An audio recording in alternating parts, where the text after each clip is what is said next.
মার্কিন president Donald Trump অবশেষে পিছু হটলেন।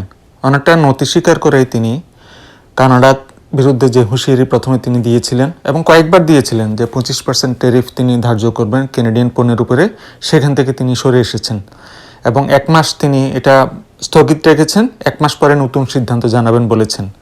হোয়াইট হাউস একই ধরনের সিদ্ধান্ত নিয়েছে মেক্সিকোর ব্যাপারেও। এর আগে সোমবার 2 দফা মার্কিন প্রেসিডেন্ট কানাডার প্রধানমন্ত্রী ট্রুডোর সাথে কথা বলেছেন টেলিফোনে এবং সবশেষ বিকালে তারা ফাইনালি সিদ্ধান্ত নেন যে 1 মাসের জন্য 25% ট্যারিফের যে সিদ্ধান্ত নেওয়া হয়েছিল সেটা স্থগিত করা হবে আমেরিকার পক্ষ থেকে। আগামীকাল অর্থাৎ 4 ফেব্রুয়ারি থেকে এই 25% ট্যারিফ সকল ক্যানাডিয়ান পণ্যের উপরে এবং 10% ট্যারিফ কানাডার এনার্জির উপরে ধার্য করার কথা ছিল। বিকেলে জাস্টিন ট্রুডো তার এক্স হ্যান্ডেলে লিখেন, I just had a good call with president Trump.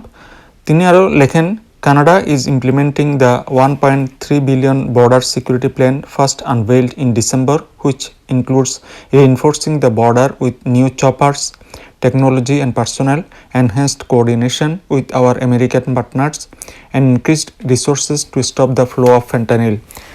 Canada এর আগেই বলেছে যে $1.3 বিলিয়ন ওখানে ইনভেস্ট করছে বর্ডার সিকিউরিটি বাড়ানোর জন্য এবং তন্মধ্যে বেশ কিছু নতুন হেলিকপ্টার চপার আনা হবে, টেকনোলজি এবং প্রায় 10,000 ফ্রন্টলাইন কর্মী ওখানে নিয়োগ করা হবে যারা মেইনলি নিরাপত্তার কাজে ওখানে থাকবে বর্ডার এরিয়াতে। এছাড়া মার্কিন যুক্তরাষ্ট্রের সাথে জয়েন্ট স্ট্রাইক ফোর্স গঠন করা হবে বর্ডার এরিয়াতে সেই তথাকথিত ফেন্টানিল, ক্রাইম, মানি লন্ডারিং এই সমস্ত অবৈধ কাজগুলো বন্ধ করার জন্য। যদিও এর মধ্যে জাস্টিন ট্রুডো বলেছেন লেস দেন 1%, 1%-এরও কম কানাডা থেকে আমেরিকায় ফেন্টানিল যায়।